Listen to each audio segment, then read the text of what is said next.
Exceptional होता है, मतलब हट के है अलग।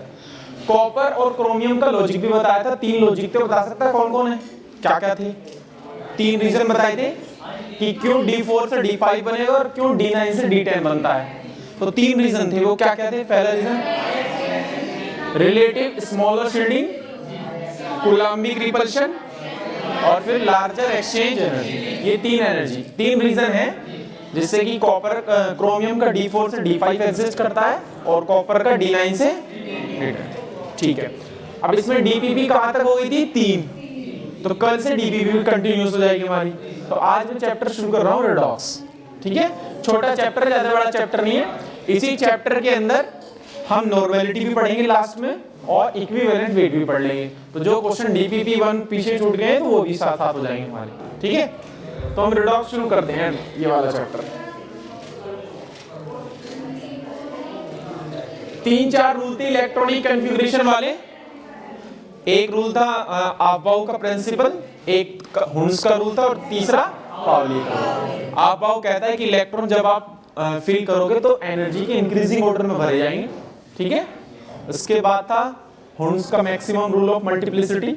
वो ये बोलता है कि इलेक्ट्रॉन सब ऑर्बिटल्स में पहले एक एक जाएगा, उसके बाद पेयरिंग स्टार्ट होगी। इसका लॉजिक भी बताया था मैंने कि उन्होंने ऐसा क्यों बोला कि इलेक्ट्रॉन एक एक भरो फिर पेयरिंग कराओ, क्योंकि इलेक्ट्रॉन एक एक भरने पर सबकी स्पिन एक डायरेक्शन में होगी, सबका magnetic moment spin angular moment एक ही डायरेक्शन में होगा, और जब स्पिन एक ही डायरेक्शन में होती है तो स्टेबिलिटी ज्यादा होती है। और उसका एग्जांपल दिया था, जब आप मेले में जाते हैं तो मौत का कुएं में वो सबकी स्पिन देखोगे, रिवोल्यूशन एक ही डायरेक्शन में होता है, तो वो एकदम स्टेबल होता है सिस्टम। ठीक है, फिर उसके बाद बताया था पाउली का रूल। पाउली बोलते हैं कि किसी भी एक इलेक्ट्रॉन के लिए चारों क्वांटम नंबर सेम नहीं हो सकती। इसके नोट्स भी मैंने सेंड कर दिए थे, तो पूरे नोट्स कंप्लीट हो गए इसके। ठीक है, एक ना एक इलेक्ट्रॉन की क्वांटम नंबर में फर्क आ ही जाएगा, है ना। मान लो एक ऑर्बिटल के इलेक्ट्रॉन देखोगे तो एक की स्पिन ऊपर होगी, एक की स्पिन नीचे होगी, एक प्लस हाफ होगा, दूसरी की माइनस। ठीक है, चलो तो फिर नेक्स्ट चैप्टर स्टार्ट करते हैं। नेक्स्ट चैप्टर हमारा रेडॉक्स रिएक्शन।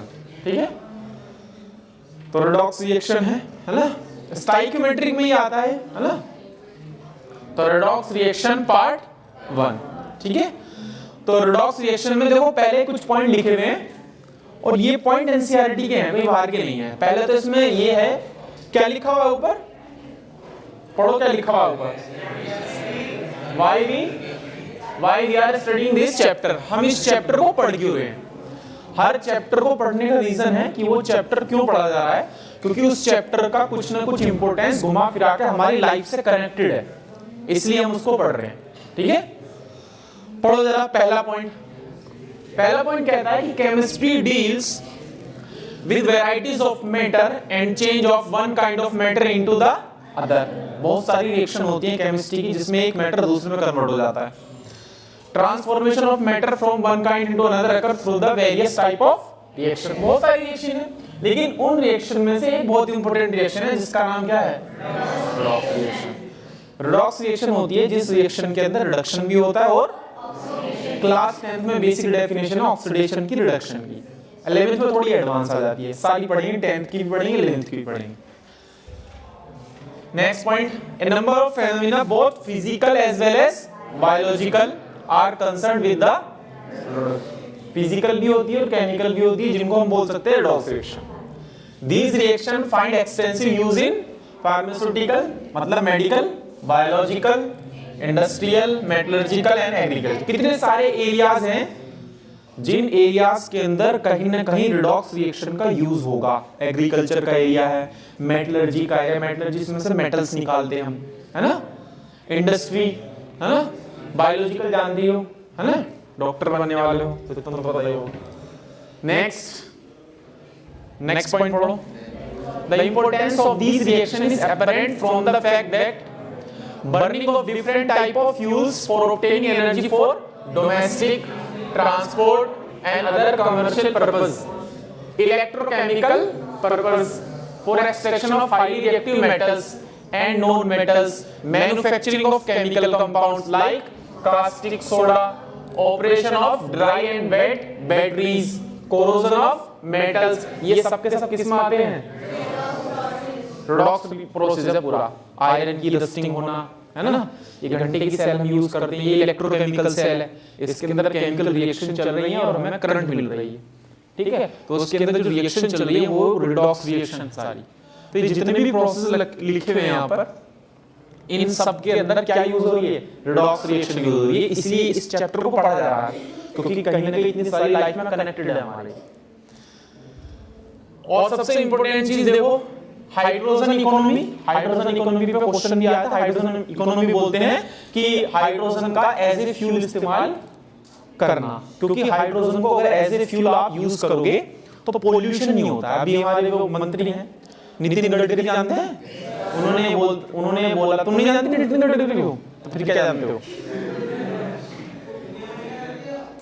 केंद्रीय मंत्री हैं, है ना।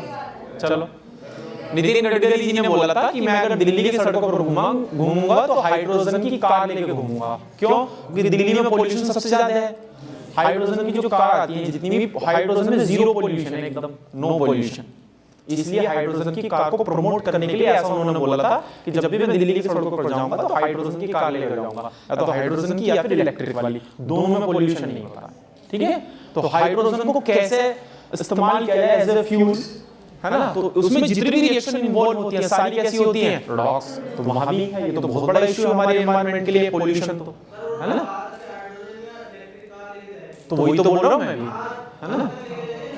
हाँ, वो तो जाते हैं, अरे जब संसद जाते हैं तुमने देखा नहीं, वो तो उससे जाते हैं, इलेक्ट्रिक कार से जाते हैं, हाइड्रोजन वाली से जाते हैं। जब भी संसद में कोई मीटिंग होती है ना, अपना सत्र बैठता है, सीजनल और विंटर।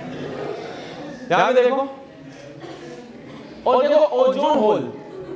ओजोन होल आप जानते होंगे, है ना, पोल्यूशन की वजह से ये नॉर्थ और साउथ पोल पे होल हुआ है, जिसकी वजह से क्या है, ग्लोबल वार्मिंग बढ़ रही है ना। तो उसको रिड्यूस करने के लिए रिडॉक्स रिएक्शन का बहुत बड़ा यूज है, क्योंकि रिडॉक्स रिएक्शन की स्टडी करेंगे, हाइड्रोजन फ्यूल के तौर पर इस्तेमाल होगा, पोल्यूशन कम होगा, ओजोन होल जो इसका साइज काफी बढ़ चुका है वो भी साइज थोड़ा सा कम हो जाएगा, है ना।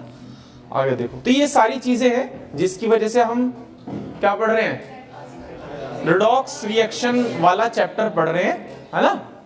तो इसके बाद अब हम आते हैं क्लासिकल आइडिया ऑफ, मतलब क्लास 10th में जो आपने ऑक्सीडेशन रिडक्शन की डेफिनेशन पढ़ी थी, उस चीज को बोल रहा है क्लासिकल आइडिया, मतलब बेसिक आइडिया जो आप पढ़कर आए हो।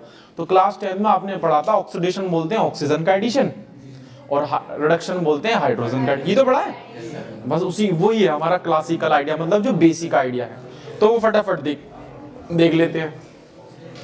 ऑक्सीडेशन रिएक्शन क्या होती है, पढ़ो, क्या पढ़ो, लिखो क्या लिखा है। A reaction in which oxygen is added to an element, वो सारी रिएक्शन क्या कहलाएंगी, रिडॉक्स रिएक्शन कहलाएंगी, ठीक है। एग्जांपल, सिंपल एग्जांपल है, क्लास 10th की एनसीईआरटी में भी लिखा हुआ है, क्लास 8th में भी लिखा हुआ है ना। मैग्नीशियम रिबन को जलाते हो एयर की प्रेजेंस में तो क्या बन जाता है, तो मैग्नीशियम में क्या ऐड हो रहा है, ऑक्सीजन, तो मैग्नीशियम ऑक्साइड बन गया। तो ये कौन सी रिएक्शन है, oxidation. A reaction in which hydrogen is removed from an element, ये भी ऑक्सीडेशन की डेफिनेशन है, या तो ऑक्सीजन ऐड हो रहा हो या हाइड्रोजन रिमूव हो रहा होगा, दोनों ही क्या कहलाएंगे, ऑक्सीडेशन। दोनों प्रोसेस ऑक्सीडेशन कहलाते हैं, है ना। इसका एग्जांपल क्या है, ये रहा, है ना,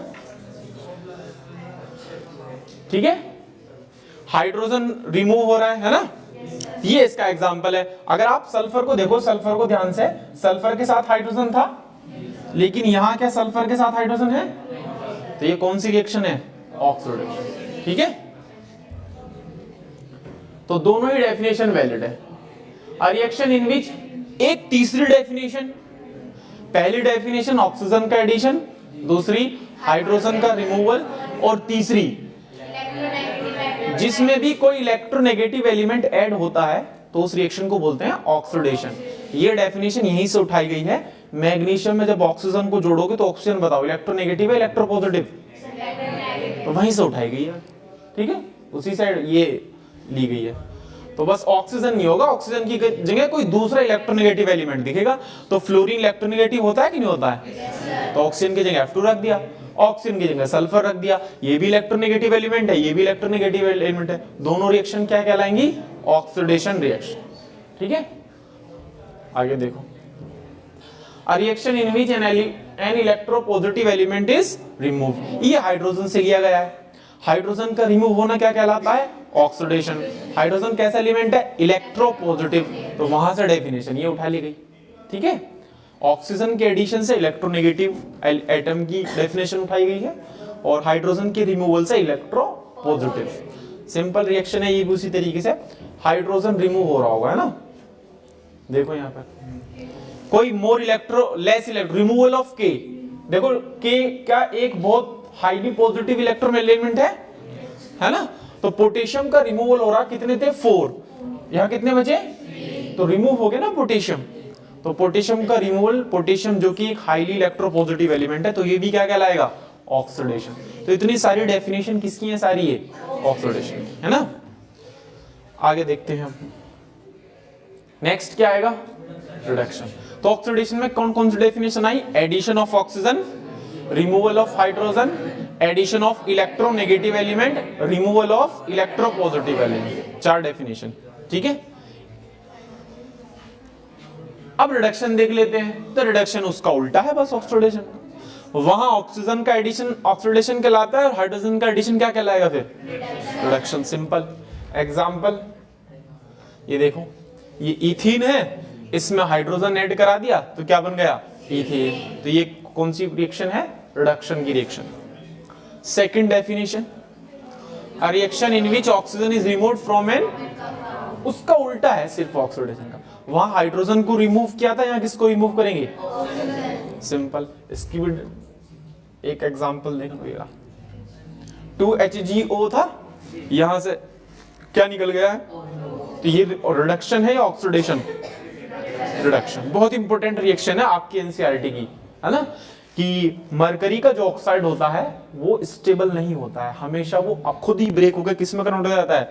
मरकरी प्लस ऑक्सीजन। ये चीज आएगी बाद में, है ना? इंपॉर्टेंट रिएक्शन है। एक मरकरी का ऑक्साइड और एक Ag सिल्वर का ऑक्साइड, ये कभी भी स्टेबल नहीं होते। जब भी किसी रिएक्शन में ये बनेंगे तो तुरंत टूटकर किस में चले जाते हैं? Metal plus oxygen. ये आगे मैं बताऊंगा जब इनऑर्गेनिक केमिस्ट्री पढ़ेंगे हम। ठीक है, तो दोनों ही रिएक्शन किसका एग्जांपल है? रिडक्शन का। ठीक है, आगे देखो नेक्स्ट डेफिनेशन, इलेक्ट्रोनेगेटिव एलिमेंट का रिमूवल भी क्या कहलाएगा? रिडक्शन।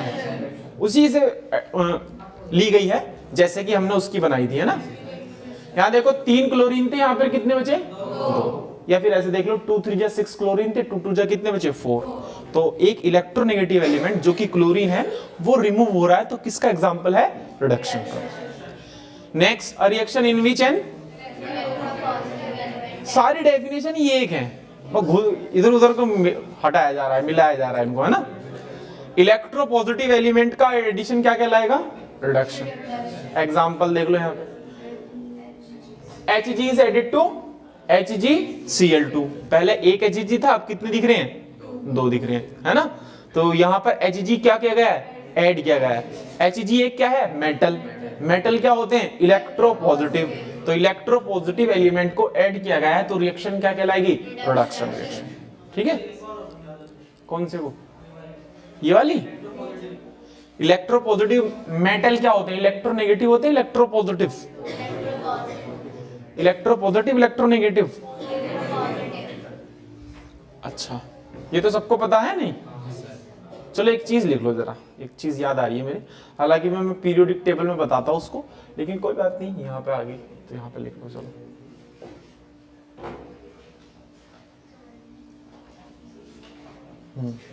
ये कलर दिख रहा है, तो ये वर्ड याद रखेंगे, एक बेराम रहेगा वर्ड याद, ये वर्ड याद रहेगा। चलो, इसमें 11 प्रॉपर्टी छुपी हुई है, 11 है ना, 11 बी। यहां देखो यार, ये फर्जी कमेंट पास मत करो। बेसिक नेचर ऑफ ऑक्साइड,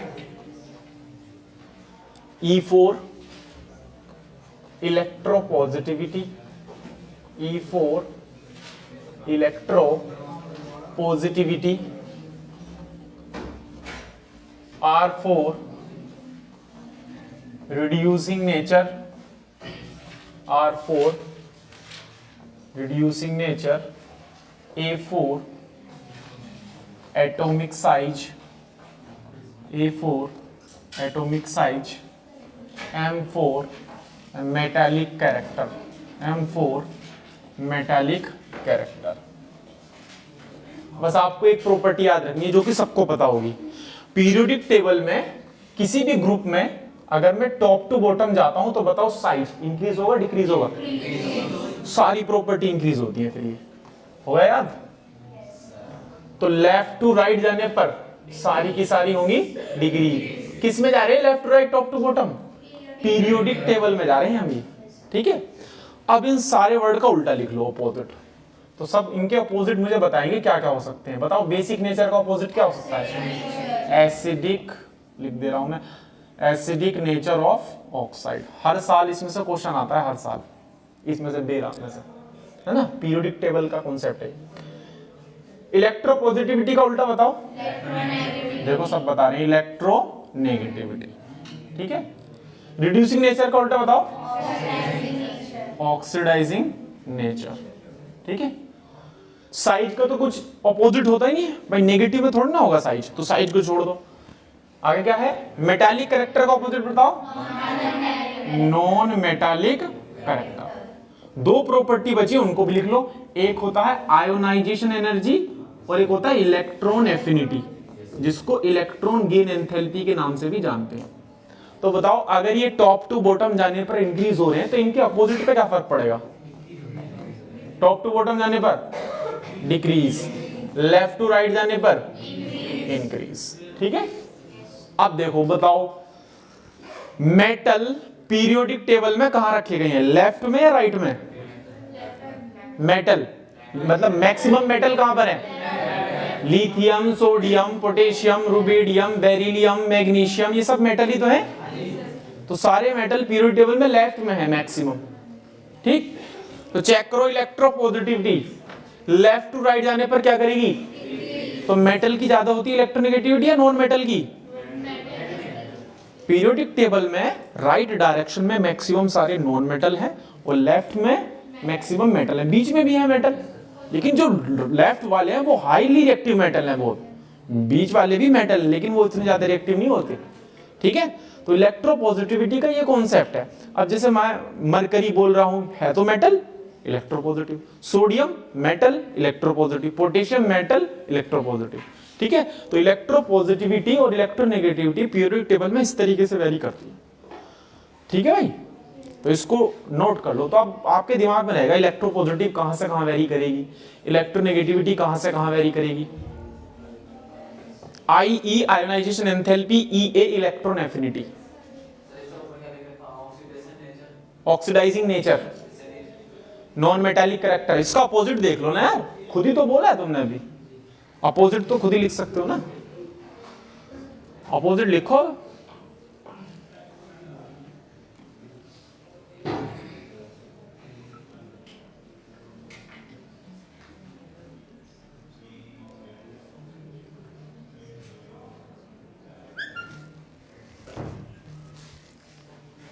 ये पीरियोडिक टेबल में फिर बताऊंगा, बहुत काम आएगा ये। हर साल इसमें से क्वेश्चन जरूर आता है पीरियोडिक टेबल में से।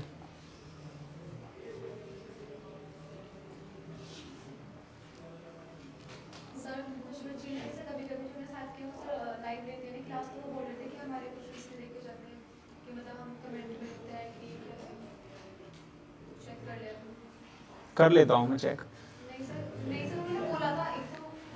ठीक हो जाएगा चेक, तुम इसे नोट कर लो पहले।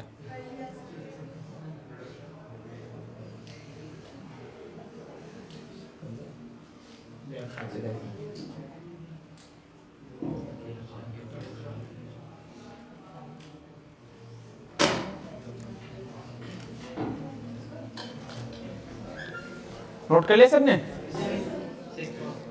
जल्दी नोट कर लो इसको फटाफट से।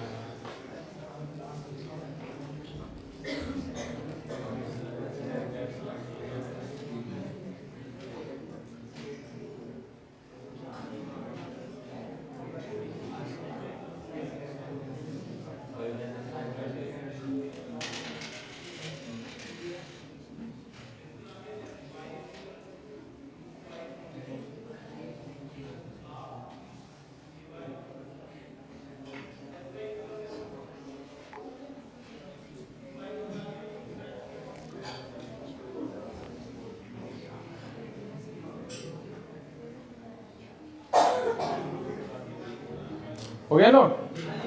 चलो, तो हम ऑक्सीडेशन रिडक्शन पढ़ रहे थे ना। चलो अब देखो जरा डेफिनेशन, है ना। तो Hg एक मेटल है और मेटल इलेक्ट्रोपॉजिटिव है। तो जब इलेक्ट्रोपॉजिटिव एलिमेंट का यहाँ Hg1 दिखाई दे रहा था, यहाँ पर कितने हैं 2, तो मतलब Hg का एडिशन हो गया, मेटल का एडिशन हो गया, इलेक्ट्रोपॉजिटिव एलिमेंट का एडिशन हो गया। तो इलेक्ट्रोपॉजिटिव एलिमेंट का एडिशन क्या कहलाएगा? रिडक्शन, है ना। चलो, तो हमने ऑक्सीडेशन भी पढ़ लिया और रिडक्शन भी पढ़ लिया। तो ये दोनों डेफिनेशन आपको पता होनी चाहिए। तो redox reaction that involve electron, अच्छा रिडक्शन और ऑक्सीडेशन दोनों को मिला दे तो क्या बन जाएगा? रिडक्शन का रेड उठाया गया है और ऑक्सीडेशन का ऑक्स, दोनों को मिलाकर रिडॉक्स नाम बना दिया गया। तो रिडॉक्स रिएक्शन ऐसी रिएक्शन होती है जिसके अंदर ऑक्सीडेशन और रिडक्शन दोनों साथ होते हैं। तो जब भी रिडॉक्स रिएक्शन होती है तो हमेशा इलेक्ट्रॉन का ट्रांसफर होता है। ये और एडवांस डेफिनेशन है ऑक्सीडेशन रिडक्शन की। ये सबसे आसान है इलेक्ट्रॉन के ट्रांसफर वाली डेफिनेशन। जो पीछे इतने सारे चीजें गई हैं उसमें आपको बहुत सारी चीजें याद रखनी पड़ेगी। ऑक्सीजन का एडिशन, हाइड्रोजन का रिमूवल, इलेक्ट्रोनेगेटिव एलिमेंट का एडिशन। यहाँ पर सिर्फ आपको एक चीज याद रखनी है, इलेक्ट्रॉन का लॉस और इलेक्ट्रॉन का गेन। ऑक्सीडेशन होगा तो इलेक्ट्रॉन का लॉस होगा और गेन होगा तो इलेक्ट्रॉन का वो रिडक्शन होगा तो इलेक्ट्रॉन का गेन होगा और ऑक्सीडेशन होगा तो इलेक्ट्रॉन का लॉस होगा। एक वर्ड याद रखेंगे, ऑयल। ऑक्सीडेशन कहता है आई लॉस, मैं इलेक्ट्रॉन का लॉस करता हूं, है ना। इसको लिख लेंगे, ऑक्सीडेशन कहता है आई लॉस, मैं क्या करता हूं? इलेक्ट्रॉन का लॉस। तो फिर रिडक्शन में क्या होगा? इलेक्ट्रॉन का गेन। तो ऑयल वर्ड याद रखेंगे, ऑयल, ठीक है। ऑक्सीडेशन कहता है आई लॉस, मैं इलेक्ट्रॉन का लॉस करता हूं। तो फिर रिडक्शन में इलेक्ट्रॉन का क्या होगा? गेन, ठीक है। तो ये डेफिनेशन पढ़ो जरा ऊपर। A reaction that involve loss of, अच्छा ये बताओ अगर इलेक्ट्रॉन का लॉस होता है तो कौन सा चार्ज आता है? तो चार्ज बढ़ेगा नहीं बढ़ेगा? तो देखो क्या लिखा हुआ है, increase in charge is called oxidation कहलाता है, ठीक है जी।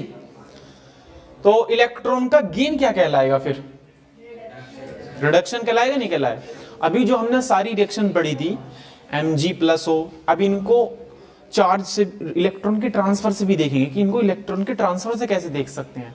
अभी तक तो हम देख रहे थे इनको ऑक्सीजन के एडिशन से, ये ऑक्सीडेशन रिएक्शन है। इलेक्ट्रॉन के ट्रांसफर से भी देखेंगे, है ना। पहले डेफिनेशन पढ़ लेते हैं दोनों। बताओ एग्जांपल देखो, सिंपल। Fe पर कितना चार्ज है?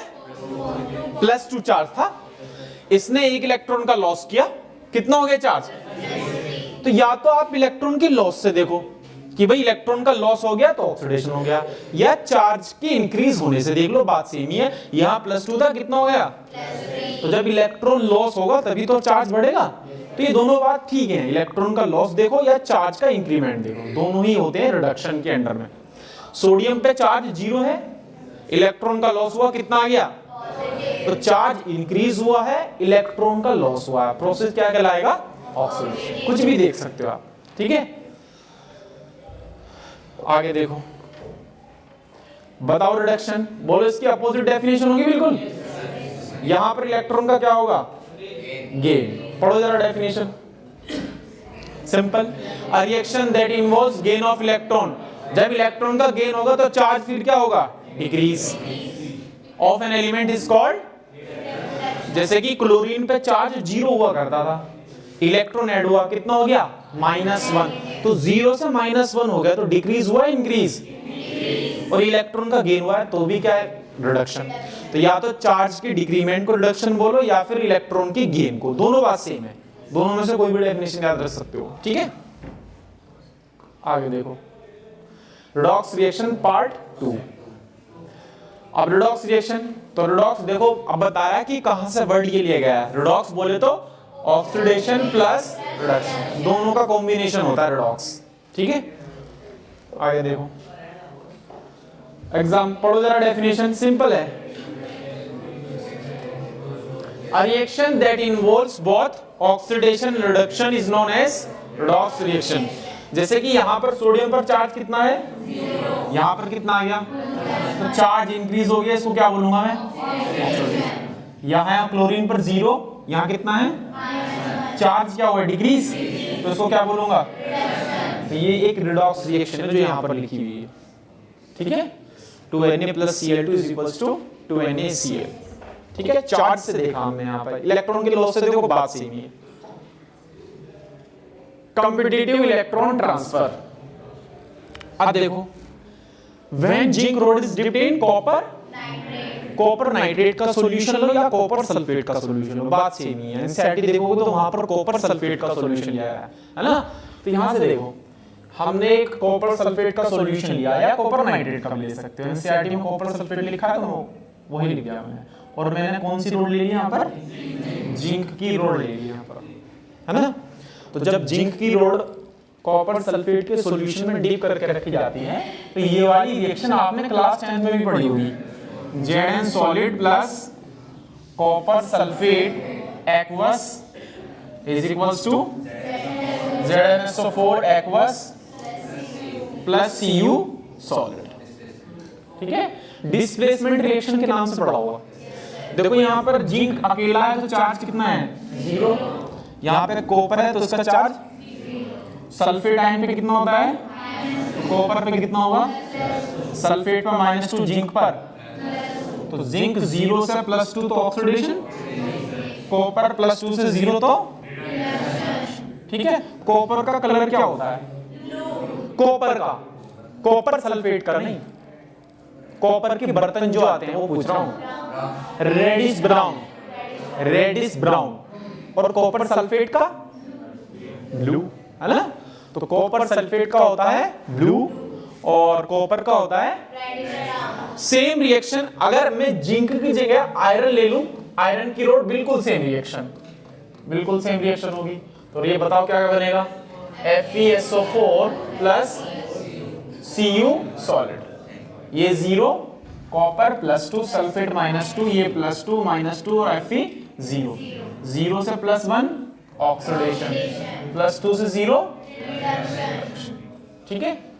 अब कॉपर सल्फेट का सॉल्यूशन जब आप लोगे तो वो दिखेगा आपको ब्लू कलर का, लेकिन कुछ टाइम बाद जब जिंक रोड को कॉपर सल्फेट के अंदर या फिर आयरन की रोड को कॉपर सल्फेट के अंदर डिप करके रखोगे तो कॉपर सल्फेट कॉपर सॉलिड में कन्वर्ट होना स्टार्ट हो जाएगा और कॉपर का कलर होता है रेडिश ब्राउन, यानी कि ब्लू कलर जो आपने स्टार्टिंग में लिया था वो धीरे धीरे रेडिश ब्राउन कॉपर बनकर या तो आयरन की रोड पर या जिंक की रोड पर चिपकता जाएगा और इन बॉटम में सेटल डाउन होता चला जाएगा।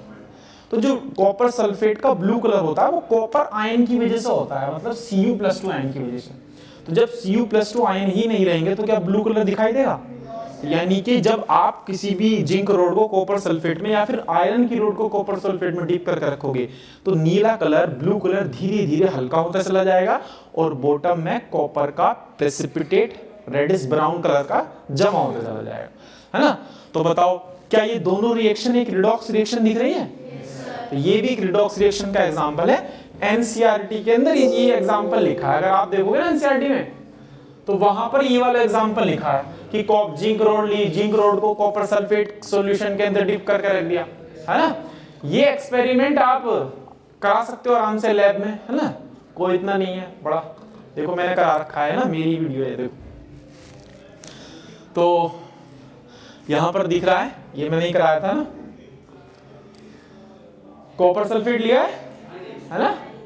अच्छा, कॉपर सल्फेट लैब के अंदर जो होता है वो हाइड्रेटेड फॉर्म में होता है, तो उसका फॉर्मूला लिखा होता है आपके सामने 5.5s2, CuSO4 में नहीं मिलता है ना।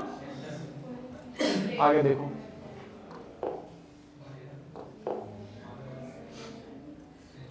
ये वाटर है ना, ये इलेक्ट्रोकेमिकल सीरीज एनसीईआरटी में बुक में दिखाई दी है ना, क्योंकि आपने क्लास 10 में ये पढ़ा होगा कि जो हाई रिएक्टिव मेटल है वो लेस रिएक्टिव मेटल को उनके सॉल्यूशन से डिस्प्लेस कर देते हैं, यही पढ़ा है ना।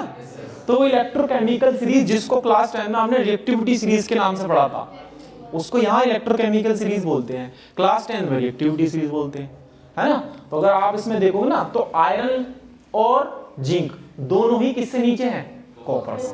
तो जो नीचे वाले हैं वो ऊपर वालों को उनके सॉल्यूशन से डिस्प्लेस कर देते हैं। ये चीज हम इलेक्ट्रोकेमिस्ट्री में फिर पढ़ेंगे, ठीक है। तो यहाँ पर देखो, पहले मैंने यहाँ पर बताया है कि इसमें जो है ये कॉपर सल्फेट ब्लू कलर का होता है, ये टेस्ट ट्यूब है, ये स्पैचुला है जो मेरे हाथ में है ना, जिससे देखो ब्लू कलर का है, ठीक है, तो ये ब्लू कलर का है। तो इसमें आप वाटर डिसॉल्व करके इसका सॉल्यूशन तैयार करेंगे ना, ये वाटर है, ये बना लिया सॉल्यूशन, ठीक है। इसको अच्छी तरीके से शेक करेंगे ताकि ये अच्छी तरीके से डिसॉल्व हो जाए, है ना।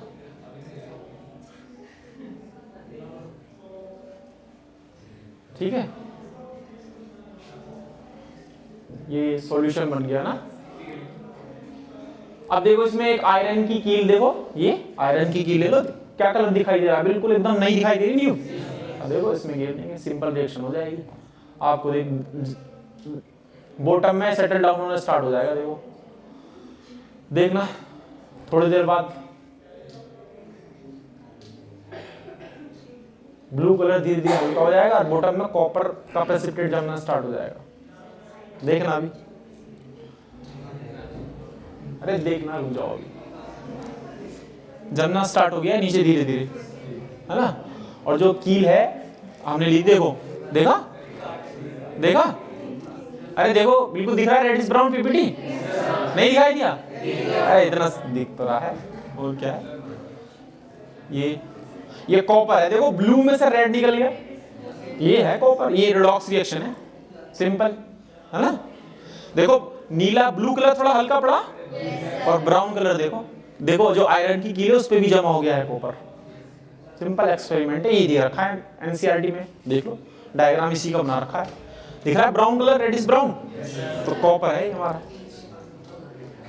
ठीक है। चलो हो गया, इसका डायग्राम बना हुआ एनसीईआरटी में ना, 3-4 डायग्राम बने हुए हैं, तो वो इसी के डायग्राम है। चलो यहां पे देखो, तो जिंक कॉपर सल्फेट लो या फिर कॉपर नाइट्रेट, बात सेम ही, रिएक्शन सेम ही होनी है, ठीक है। तो यहां पर कॉपर नाइट्रेट लिया है, आप कॉपर सल्फेट भी ले सकते हो, एक्सपेरिमेंट मैंने दिखा दिया आपको, है ना। बताओ इससे भी ज्यादा क्या एक्चुअल होगा, सब कुछ तो दिखा दे जो हो रहा है बुक में। Can you tell which element undergo oxidation and which element undergo reduction, ये पता लगाते हैं हम इलेक्ट्रोकेमिकल सीरीज की हेल्प से। जब मैं इलेक्ट्रोकेमिस्ट्री पढ़ाऊंगा तो वहां पूरा प्रूफ भी करेंगे, हालांकि क्लास इसके लास्ट चैप्टर में भी है इलेक्ट्रोकेमिकल वो सीरीज जो दे रखी है, लेकिन हम उसको इलेक्ट्रोकेमिस्ट्री में पढ़ेंगे वहीं डिटेल में, है ना। तो रिएक्शन समझ आ रही है, जिंक कॉपर आयन, देखो सल्फेट आयन ही लिखे उसने, क्योंकि सल्फेट आयन काम के नहीं है हमारे, भाई सल्फेट आयन कोई काम के थोड़ी है ना। तो देखो सल्फेट आयन इधर से उधर से दोनों तरफ से काट दिए, तो जिन आयन का कोई रोल नहीं होता है तो उनको आप कट कर सकते हो दोनों तरफ से। भाई यहाँ लिखो कॉपर सल्फेट, यहाँ लिखो जिंक सल्फेट, यहाँ लिखो कॉपर नाइट्रेट, यहाँ लिखो जिंक नाइट्रेट, दोनों को कट कर दिया। तो हमारे काम के है कॉपर आयन, क्योंकि उसकी वजह से होता है ब्लू कलर, कॉपर सॉलिड उसकी वजह से होता है रेडिश ब्राउन, दोनों कलरफुल हैं, तो वही काम के, हमारे सल्फेट का कोई काम नहीं है, ठीक है। और वैसे भी कॉपर सल्फेट को जब आप पानी में घोलोगे तो कॉपर अलग तैरता हुआ नजर आएगा, सल्फेट अलग तैरता हुआ नजर आएगा, है ना। कोई भी आयनिक सॉल्यूट जब पानी के अंदर जाता है तो दोनों आयन उसके अलग अलग हो जाते हैं। नमक को पानी में घोलते हो Na+ अलग हो जाता है, Cl- अलग हो जाता है, दोनों को वाटर के मॉलिक्यूल कवर कर लेते हैं, है ना। इस तरीके से होती है रिएक्शन सी, ठीक है। तो इन दिस रिएक्शन जिंक क्या करेगा, इलेक्ट्रॉन का लॉ। कैसे पता चला जिंक ने इलेक्ट्रॉन का लॉस किया, देखो जिंक पर चार्ज है 0 और यहाँ आ गया +2, तो मतलब इसने इलेक्ट्रॉन का लॉस किया ना। कॉपर पे +2 से 0 हो गया, चार्ज डिक्रीज हो गया, मतलब इसने इलेक्ट्रॉन का गेन किया, सिंपल, अभी तो बताया था गेन और लॉस, ठीक है। चलो यहां पर हम सिंपल देख सकते हैं, ठीक है। क्या सेम रिएक्शन इसके साथ भी हो सकती है, पढ़ो जरा, ये पूरा पढ़ लो ये वाला फटाफट। सेम रिएक्शन इसके साथ भी हो सकती है,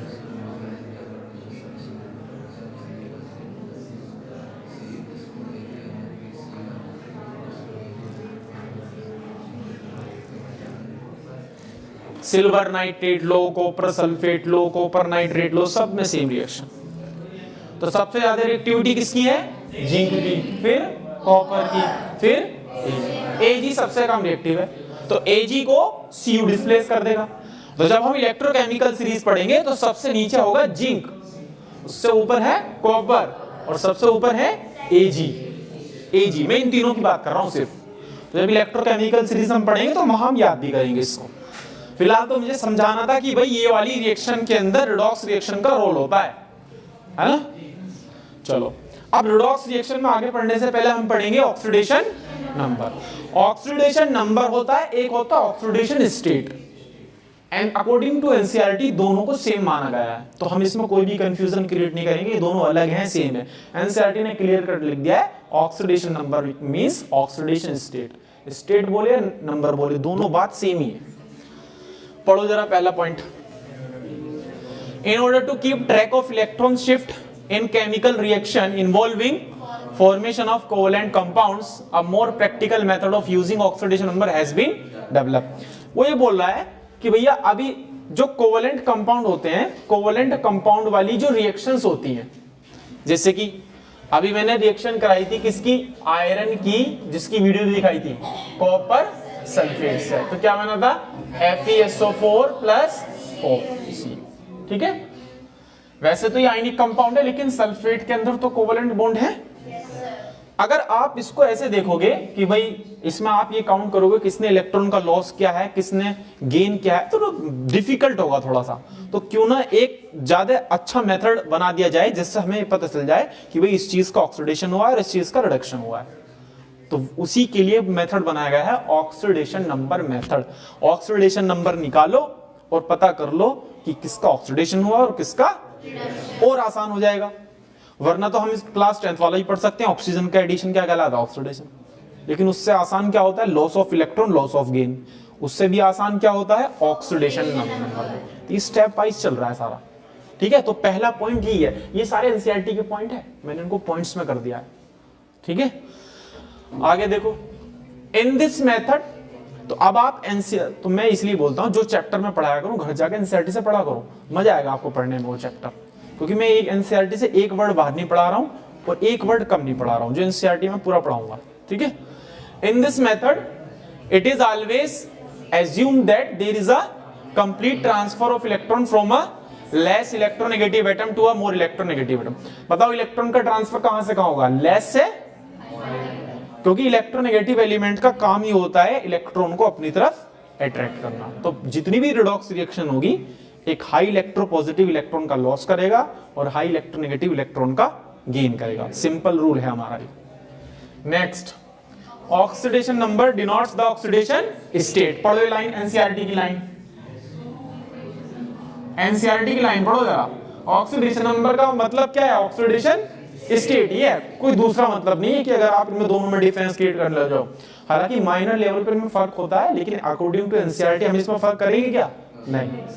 of an element in A compound ascertain according to a set of rules formulated on the basis that electron pair in a covalent bond belong entirely to a more electronegative element। कह रहा है कि जब भी कोई covalent bond बनेगा, जैसे कि अगर मैं बात करूं HCl की, आपको क्या लगता है इसमें कौन ज्यादा इलेक्ट्रोनेगेटिव है, Cl। तो ये बोल रहा है कि अगर कभी कोवलेंट बॉन्ड ऐसे कंपाउंड के अंदर बनता है जिसकी दोनों की पावर इलेक्ट्रोनेगेटिविटी अलग अलग है, तो बताओ दोनों इलेक्ट्रॉन एज्यूम मानेंगे कौन ले जाएगा, क्लोरीन, क्योंकि ये ज्यादा इलेक्ट्रोनेगेटिव है। जिसकी वजह से हम क्या करेंगे, ये एज्यूम करेंगे, हम ये बॉन्ड ब्रेक करेंगे, दोनों इलेक्ट्रॉन क्लोरीन ले गया तो इस पे लगा देंगे -1, इसने लूज किया इस पे लगा देंगे +1। तो ये जो चार्ज आया -1 +1, यही हमारा क्या कहलाएगा, ऑक्सीडेशन नंबर, ठीक है। तो एक डेफिनेशन ऑक्सीडेशन नंबर की ये भी बोली जाती है, एनसीईआरटी में नहीं है जो मैं बोल रहा हूं डेफिनेशन, लेकिन उसको बोल सकते हैं, दूसरी बुक में देखें ना, फॉरेन ऑथर की उसमें मिल जाती है कि अगर आप कोई आयनिक कंपाउंड देखो और कोई कोवेलेंट कंपाउंड देखो, तो अगर मैं NaCl की बात करूं तो बोल NaCl में तो +1 -1 प्योरली होता है, लेकिन HCl में पार्शियल नेगेटिव पार्शियल पॉजिटिव होगा, क्योंकि बॉन्ड थोड़ा टूट जाएगा। तो आयनिक कंपाउंड के अंदर हर एटम पर आने वाला रियल चार्ज, और कोवेलेंट के अंदर एक्चुअल आया नहीं है, हम इमेजिनरी क्रिएट करेंगे। कैसे, बॉन्ड ब्रेक करेंगे, हाई इलेक्ट्रोनेगेटिविटी को -1 और लेस को, तो कोवेलेंट कंपाउंड में हमने इमेजिन किया और आयनिक में एक्चुअल आता है। तो ऑक्सीडेशन नंबर की डेफिनेशन ये भी बोली जाती है कि आयनिक कंपाउंड के अंदर हर एक एटम पर आने वाला रियल चार्ज और कोवेलेंट कंपाउंड के अंदर हर एक एटम पर आने वाला इमेजिनरी चार्ज ही क्या कहलाता है, ऑक्सीडेशन नंबर। वही पॉइंट बोल रहा है यहां पर घुमा फिरा के। इसका एक्सप्लेनेशन बता दिया मैंने आपको डिटेल में, ठीक है। बोलो तीनों पॉइंट क्लियर है क्या? तीनों पॉइंट एनसीईआरटी के क्लियर है। चलो आगे देखो, पढ़ना है आपको, जितना मैं पढ़ाऊंगा उतना चैप्टर पढ़ेंगे घर जाके एनसीईआरटी से, ठीक है। कोई लाइन ना समझ आए तो मुझे बताना, अंडरलाइन करके आ जाना, मुझे मेरे पास आ जाना कि ये लाइन समझ नहीं आई एनसीईआरटी, क्योंकि 90 का नीट का एनआईटी निकल गया, एनआईटी तो जेईई होता। नीट का बेसिक रूल है एनसीईआरटी से बाहर नहीं है एक भी क्वेश्चन, कोई से पेपर उठा के देख लो, ठीक है। अब देखो हम क्या पढ़ेंगे, रूल्स, कि भैया हम ऑक्सीडेशन नंबर कैसे निकालें अकॉर्डिंग टू रूल्स। तो कुछ रूल दे दिए गए हैं, 6 रूल है अकॉर्डिंग टू एनसीईआरटी, हम भी 6 पढ़ेंगे।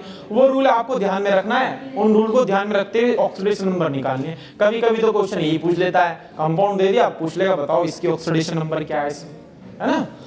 तो पहला रूल पढ़ेंगे, जरा पढ़ो जरा फर्स्ट पॉइंट, फर्स्ट पॉइंट पढ़ो।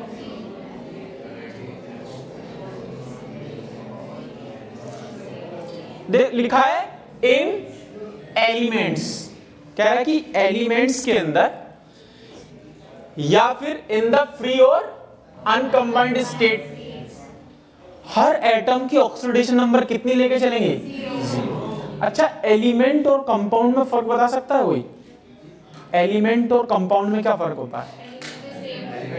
एलिमेंट सेम एटम से मिलकर बनता है और कंपाउंड अलग अलग। जैसे कि H2 एलिमेंट है लेकिन H2O कंपाउंड है, क्योंकि इसमें दो डिफरेंट एटम है। तो देखो जितने भी एलिमेंट होंगे H2O2 Cl2O3 P4 acid Na MgAl, सबके अंदर एटम की ऑक्सीडेशन नंबर कितनी होगी, 0। अब H2 के अंदर 2 एटम है तो दोनों की 0 है। सल्फर के अंदर 8 एटम है तो 8 की 8 ऑक्सीडेशन नंबर कितनी है, 0, है ना। सेकंड पॉइंट पढ़ो,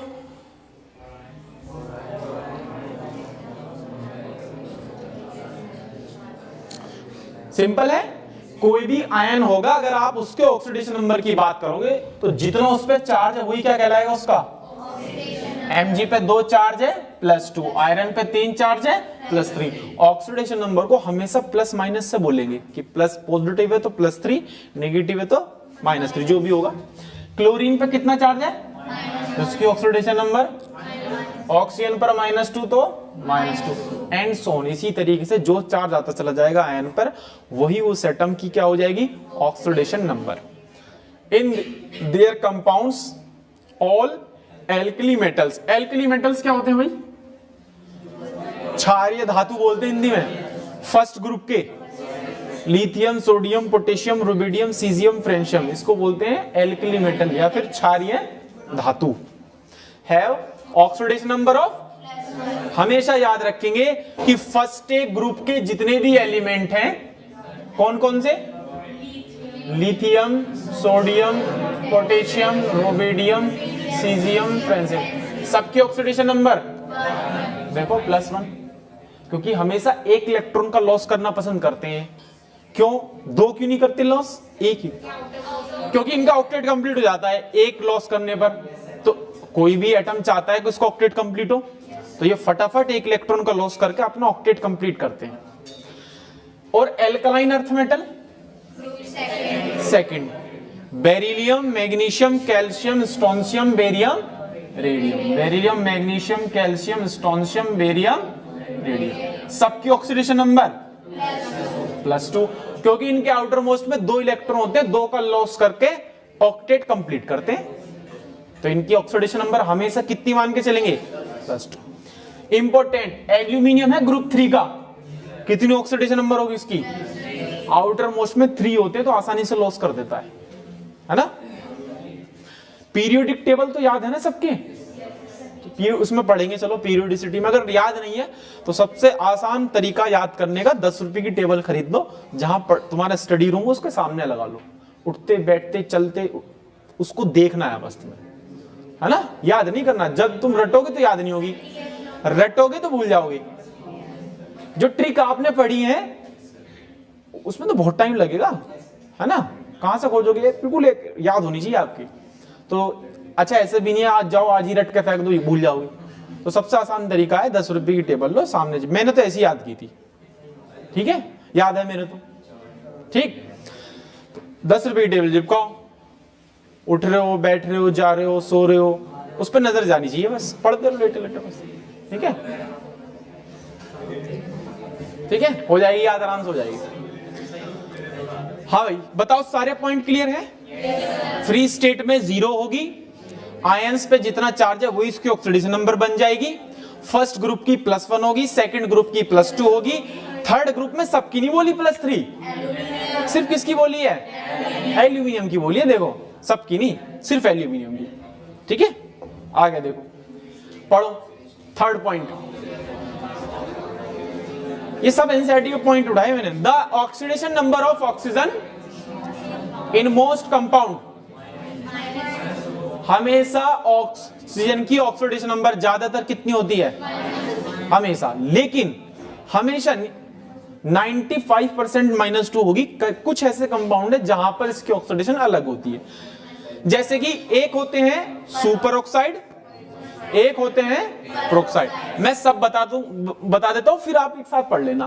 तो पहले अच्छा एक चीज मैं आपको तरीका बता रहा हूं उससे हम याद रखेंगे सुपर ऑक्साइड और प्रोक्साइड। मैंने लिखा O2, बताओ क्या नाम है इसका, ऑक्साइड है, क्या नाम है इसका, ऑक्सीजन, और सही नाम बोलो तो डाई ऑक्सीजन। डाई ऑक्सीजन को 1 इलेक्ट्रॉन गेन करा दिया मैंने, बताओ क्या बना, O2 -1, फिर इसको इलेक्ट्रॉन गेन करा दिया, क्या बना, O2 -2, और फिर इसको 2 इलेक्ट्रॉन गेन करा दिए, तो बनेगा O2 -4। O2 -4 एग्जिस्ट नहीं करता, क्यों एग्जिस्ट नहीं करता, जब हम केमिकल बॉन्डिंग पढ़ेंगे और इसका बॉन्ड ऑर्डर निकालेंगे तो इसका बॉन्ड ऑर्डर 0 आएगा, तो जिसका बॉन्ड ऑर्डर 0 आता है वो कंपाउंड एग्जिस्ट करते हैं, ये तो क्वेश्चन आता है नीट में। तो ये फिर इसकी जगह हम क्या लिखेंगे, फिर हम इसकी जगह लिखेंगे 2O -2। देखो 2 नेगेटिव और 2 नेगेटिव कितना हो गया, 4 नेगेटिव, तो देखो 2 2 जब 4 नेगेटिव है कि नहीं है। इसका नाम बोलो डाई ऑक्सीजन, इसका नाम सुपर ऑक्साइड, और इसका नाम परऑक्साइड, और इसका नाम ऑक्साइड, ठीक है। ये चीज कहीं नोट कर लो क्योंकि मैं इसको कम से कम 5 से 6 बार बताऊंगा आपको पूरी केमिस्ट्री में, एस ब्लॉक के अंदर फिर बढ़ाऊंगा इस चीज को। तो ये याद नहीं होते कि परऑक्साइड क्या होता है, तो आपकी याद हो जाएगा इस तरीके से, है ना। यहां एक वर्ड लिख लेना भैया, SPO, मतलब पहले क्या आएगा सुपर ऑक्साइड, फिर क्या मिलेगा परऑक्साइड, और लास्ट में क्या मिलता है ऑक्साइड, ठीक है। तो ये होता है, ठीक है। देखो जरा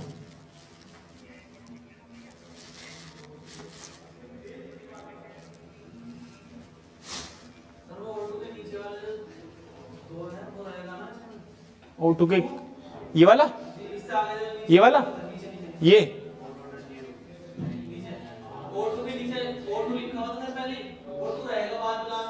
ये वाला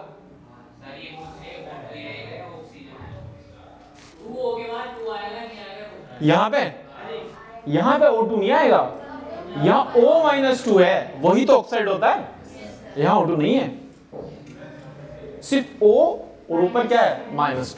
इस 2 का भी रोल कुछ नहीं है, तो बैलेंसिंग के लिए बताया मैंने, ताकि चार्ज आपको बैलेंस होता हुआ दिखे, है ना।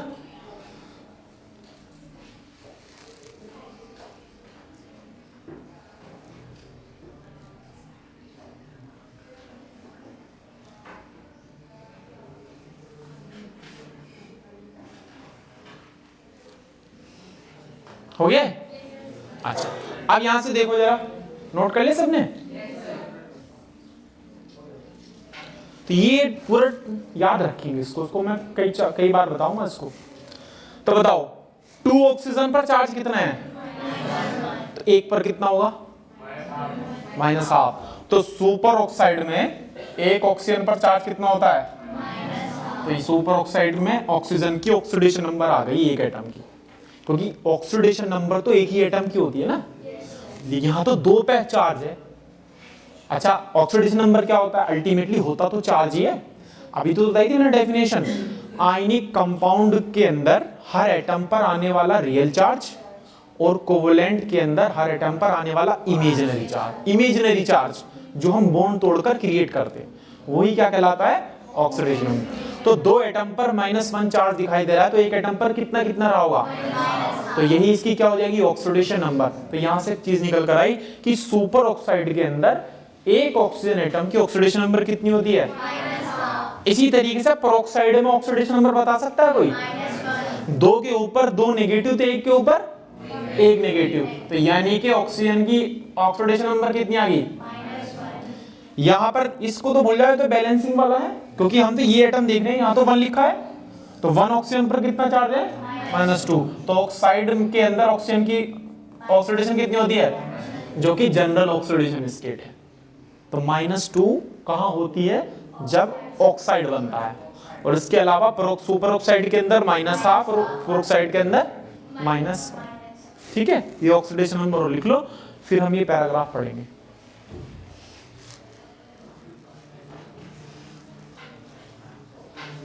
एनसीईआरटी की जिसकी एक एक लाइन जिसने क्लियर कर ली उसका सिलेक्शन 45 में से 45 क्वेश्चन करेगा वो केमिस्ट्री में, गारंटी है। एक एक लाइन हाथ होनी चाहिए, लेकिन एक एक लाइन का मतलब क्लियर होना चाहिए। इसलिए मैं एनसीईआरटी पे फोकस करता हूँ। आप देखते हो कि मेरे सारे नोट्स एनसीईआरटी से मैच करते हैं, सारे एनसीईआरटी के बने हुए सारे हो गए। तो यानी कि ऑक्सीजन की ऑक्सीडेशन, इसको हटा दो, ऑक्सीजन की ऑक्सीडेशन नंबर अभी आपको बताओ क्या क्या आपके हाथ लगी। एक तो ऑक्सीजन की -2, बताओ किस में होती है?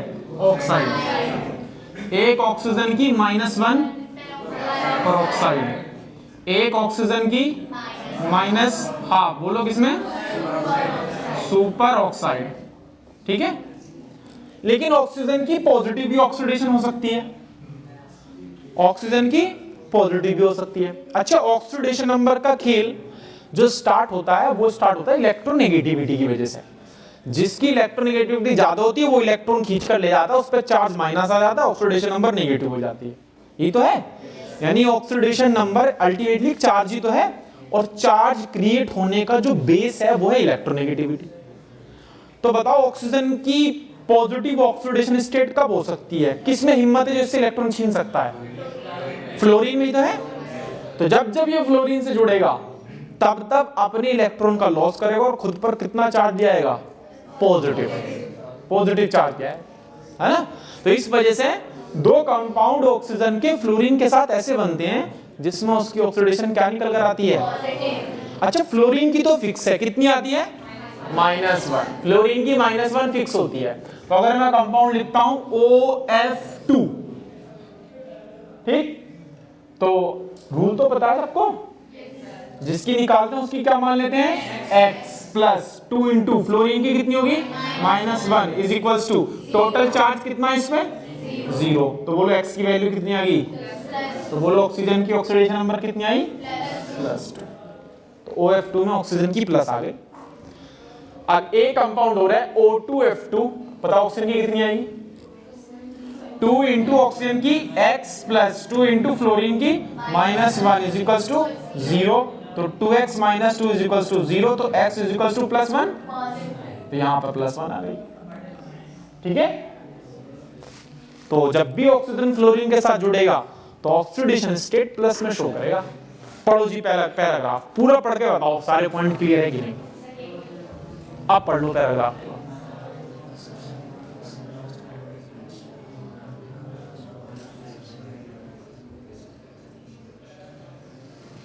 आप पूरा पैराग्राफ पढ़ लो।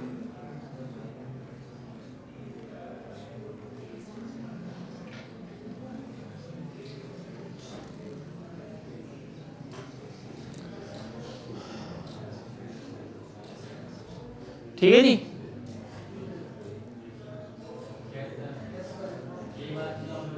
ये बात थी। चलो हटा दो उसको।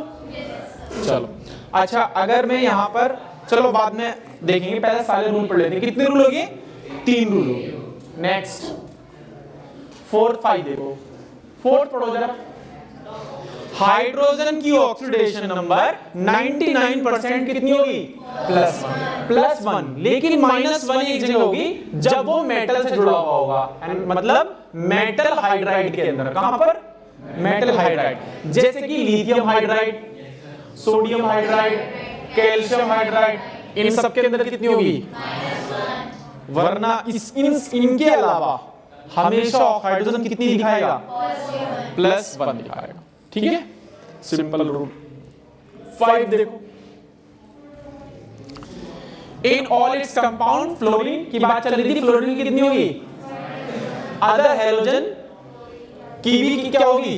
-1 when they occur as halide ion. मान लो chloride ion, bromide ion, fluoride ion, तो हमेशा उनकी होगी -1 in their compounds. Chlorine, bromine, iodine when combined with oxygen, for example, in oxyacid and oxoion have positive oxidation number.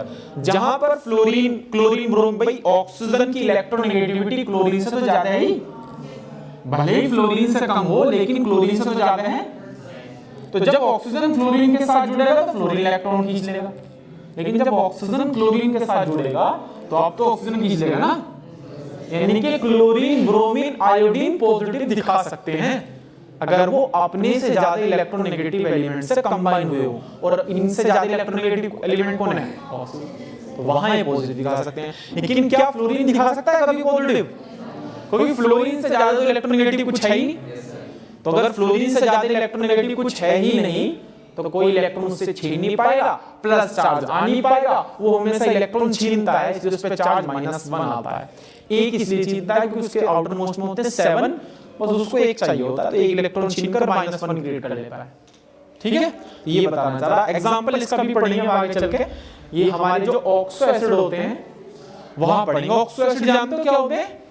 Oxo acid बोलते हैं ऐसा compound जिसके अंदर कम से कम एक हाइड्रोजन हो, कम से कम एक ऑक्सीजन हो और कम से कम एक नॉन मेटल हो, है ना। ऐसे कंपाउंड को बोला जाता है ऑक्सो एसिड। जैसे कि HNO3 लिखो, HNO3 एक ऑक्सो एसिड है क्योंकि कम से कम एक हाइड्रोजन है, कम से कम एक नॉन मेटल है नाइट्रोजन, और कम से कम एक ऑक्सीजन है। लेकिन HCl क्या ऑक्सो एसिड है? HCl ऑक्सो एसिड नहीं है। जैसे कि बोलो HOCl, देखो ऑक्सीजन और क्लोरीन का बन गया। बोलो ये ऑक्सो एसिड है ना। इसके अंदर क्लोरीन +1 का है। देखो HOCl के अंदर अगर आप क्लोरीन की निकालोगे तो बताओ हाइड्रोजन की कितनी है? ऑक्सीजन की कितनी मानते हो? -2। तो बोलो क्लोरीन की कितनी आएगी? क्योंकि सबका समेशन 0 होना चाहिए।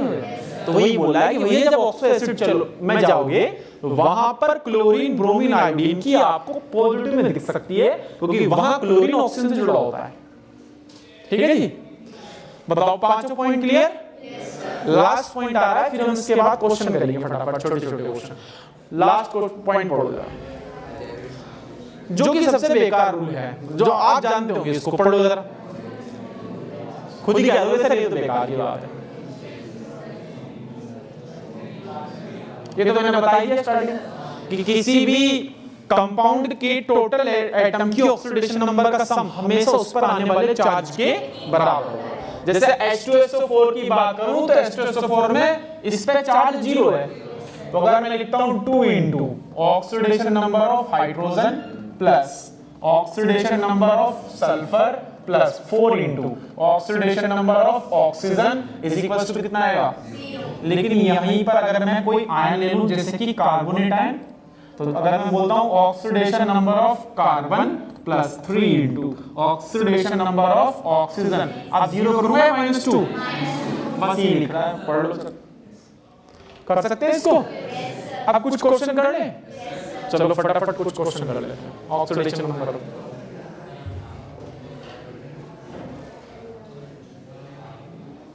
चलो मैं यहाँ पर कुछ क्वेश्चन लिख दे रहा हूँ, आप मुझे क्वेश्चन करके दिखाओगे। तो आज ऑक्सीडेशन नंबर कंप्लीट हो गया है ना, 2-3 दिन हो जाएगा कंप्लीट ये, बट टाइम लगेगा इक्विवेलेंट पे और नॉर्मलिटी में थोड़ा बहुत टाइम लगा, वरना बैलेंसिंग तो कल परसों तक खत्म हो जाएगी। छोटा चैप्टर है, ठीक है।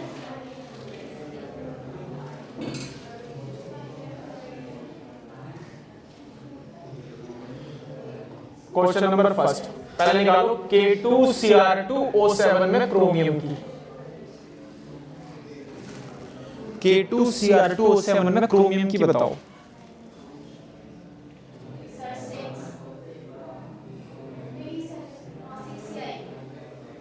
कर लो आराम से, बहुत सारे क्वेश्चन। सेकंड,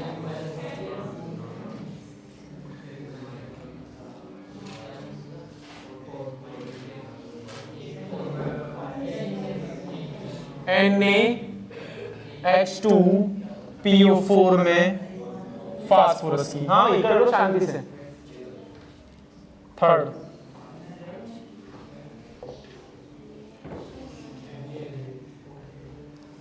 थर्ड है H4P2O7 में फास्फोरस की। फोर्थ K2MnO4 में एमिन की। 5 CaO2 में ऑक्सीजन की। 6 NaBH4 में बोरोन की।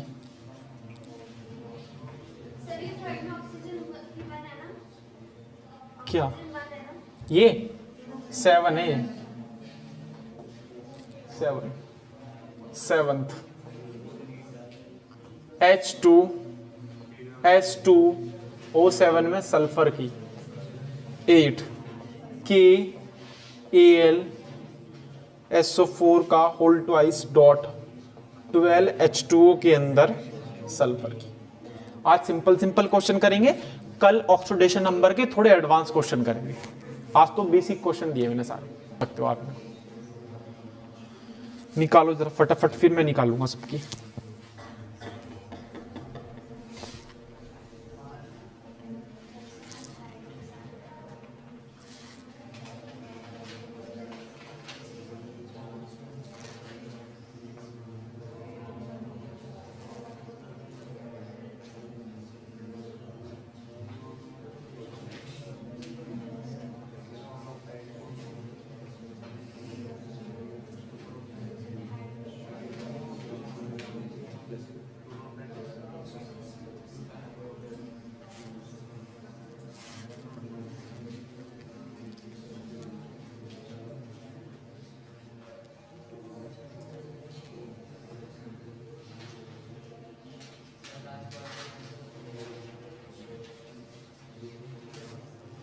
लास्ट वाले की छोड़कर सबकी निकल गई। ठीक, सारे कर लो, फिर मैच करेंगे सबके आंसर।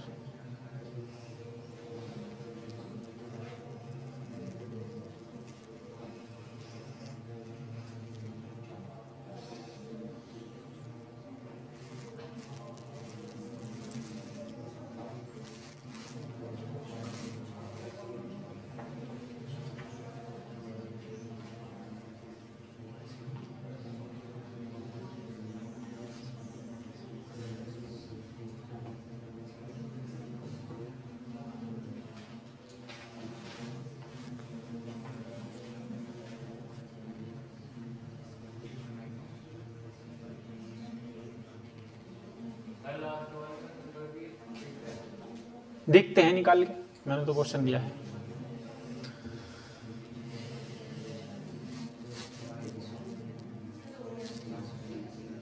सबका आ गया? अच्छा, सबने अटेम्प्ट कर लिए सारे? पहले का आंसर बोलो। +7। कोई +7 बोल रहा है? सबका? किस, कोई कंफ्यूजन तो नहीं किसी को? यानी कि पहले मैं क्रोमियम की लिख देता हूं प्लस, सॉल्व करूं या ठीक है? सेकंड बताओ। प्लस, ये भी ठीक है, ये भी ठीक है। थर्ड बताओ, तुम्हारा कितना है? इसका कितना आएगा? +5। Mn की बोलो। प्लस, कैल यहां बोलो ऑक्सीजन की। ऑक्सीजन की -1 आएगी ना? कैसे निकालोगे? कैल्शियम सेकंड ग्रुप का एलिमेंट और सेकंड ग्रुप की ऑक्सीडेशन कितनी होती है +2 इंटू ऑक्सीजन की क्या मानो x इज इक्वल्स टू 0, तो 2x इज इक्वल्स टू -2, तो x इज इक्वल्स टू कितना आ गया -1, तो ऑक्सीजन की -1 है। बोलो ये पेरोक्साइड हुआ कि नहीं हुआ? पेरोक्साइड है।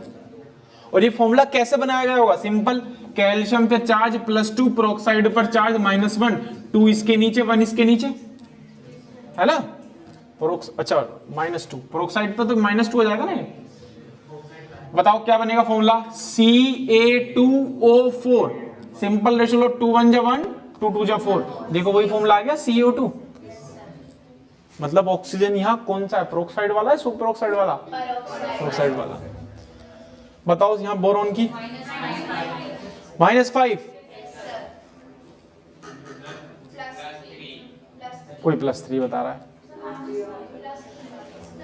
चलो सॉल्व कर लेते हैं। सोडियम की +1 प्लस बोरॉन की x प्लस 4 इंटू हाइड्रोजन की -1, क्योंकि हाइड्रोजन मेटल के साथ है, मेटल हाइड्राइड है, तो मेटल हाइड्राइड के अंदर हाइड्रोजन की क्या रखी जाती है? तो यहां 1 plus x minus 4 is equals to 0, x minus 3 is equals to 0, तो x इज इक्वल्स टू, यहां कितनी आई सल्फर की? +6। हमेशा साइन के साथ बोली जाती है ऑक्सीडेशन नंबर। यहां सल्फर की, ये किस किस का हुआ? लास्ट वाला,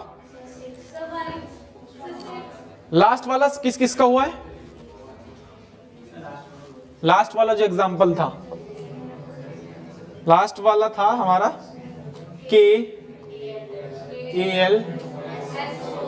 KAlSO4 का होल ट्वाइस डॉट 12। चलो इसको भी कर लेते हैं, लास्ट वाला देखो। पोटेशियम की बोलो 1, एल्यूमिनियम की 3, सल्फर की निकालनी ना, प्लस ये क्या है 2 ब्रैकेट सल्फर की x प्लस 4 इंटू ऑक्सीजन की -2। इस डॉट का मतलब प्लस ही होता है। क्या दिख रहा है? 12 ब्रैकेट 2 इंटू हाइड्रोजन की +1 प्लस ऑक्सीजन की -2 इज इक्वल्स टू 0। देखो -2 और +2 ये तो पूरा खत्म हो गया, देखो 0 हो गया पूरा पार्ट, तो उसको छोड़ दो आप। तो क्या बचा? 4 plus 2 x minus 8 is equals to 0, ये तो आ गया। तो 2x minus 8 is equals to -4, तो 2 2 जा 4, तो x is equals to 8 minus 2, तो कितना आ गया? +6 आंसर। ठीक है, 2 पॉइंट जो है आप लिख लो जरा, मैं बोल रहा हूं, इसमें एनसीईआरटी में वो नहीं है, मैं बोल देता हूं, मैं लिख देता हूं, आप नोट कर लेना उसको ना, इसी में ऐड कर लेना। पॉइंट नंबर 7 आपको लिखना है, यूज होगा, एनसीईआरटी ने नहीं दिया कोई बात नहीं। किसी भी एटम की ऑक्सीडेशन नंबर उसके ग्रुप नंबर से ज्यादा नहीं हो सकती, है ना? यानी कि मैं बोल सकता हूं maximum oxidation number of any element is equals to, उसकी मैक्सिमम कहां तक होगी? या आप ग्रुप नंबर उसका जो होगा ना, या फिर आप ये भी लिख सकते हो आउटर मोस्ट इलेक्ट्रॉन, एक ही बात है, आउटर मोस्ट इलेक्ट्रॉन। और ग्रुप नंबर कौन से वाला? First A, second A, third B, fourth B, ये वाला, वो मत लगा देना 18 वाला जो होता है ना? जैसे मैं ऑक्सीजन बोलूं तो आप बोलोगे 6 बी फैमिली का, मतलब 6 ग्रुप का, और वैसे देखोगे तो 16 फैमिली है ना? तो ऑक्सीजन 6 ग्रुप का है, तो आउटर मोस्ट में 6 इलेक्ट्रॉन है, तो ऑक्सीजन की मैक्सिमम कितनी हो सकती है? +6। तो ये लिख लो। नेक्स्ट, इसी में किसी भी एलिमेंट की जो मिनिमम ऑक्सीडेशन नंबर है, minimum oxidation number of any element, जब भी आपको निकालनी होगी तो आप क्या करेंगे? आउटर मोस्ट में जितने भी इलेक्ट्रॉन होंगे या फिर जो ग्रुप नंबर होगा, है ना, आउटर मोस्ट के इलेक्ट्रॉन या फिर ग्रुप नंबर, उसको लिखेंगे और उसको सब्ट्रैक्ट कर देंगे किसमें? 8 में से। ठीक है, ये इंपॉर्टेंट पॉइंट छोड़ देगा एनसीईआरटी में, मैंने लिख दिया इनको क्योंकि इनका यूज होगा। ठीक है, तो किसी भी एलिमेंट की मैक्सिमम ऑक्सीडेशन स्टेट कितनी हो सकती है? उसके ग्रुप नंबर के बराबर। और मिनिमम निकालनी हो तो जितना भी ग्रुप नंबर है उसको 8 में सब्ट्रैक्ट करो। जैसे कि एग्जांपल भी लिखेंगे आप, बताओ ऑक्सीजन की अगर मुझे मैक्सिमम ऑक्सीडेशन स्टेट निकालनी हो, बताओ किस ग्रुप का है, या ये ना समझ में आता हो, देखो इसके आउटर मोस्ट में कितने इलेक्ट्रॉन है 6, तो मैक्सिमम ऑक्सीडेशन नंबर। अगर आपको इसकी मिनिमम ऑक्सीडेशन नंबर निकालनी हो, मिनिमम ऑक्सीडेशन, तो 6 - 8 इज इक्वल्स टू, चलो यहीं से स्टार्ट करेंगे, कल रूल सारे खत्म। अब कल एडवांस वाले क्वेश्चन करेंगे ऑक्सीडेशन नंबर, ठीक है। अब एग्जांपल पढ़ना बस।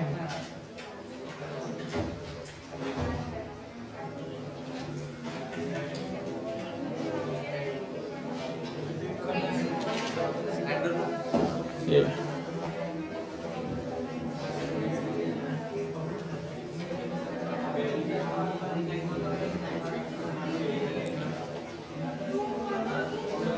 अगर ये किसी को ये वीडियो जो मैं दिखाता हूं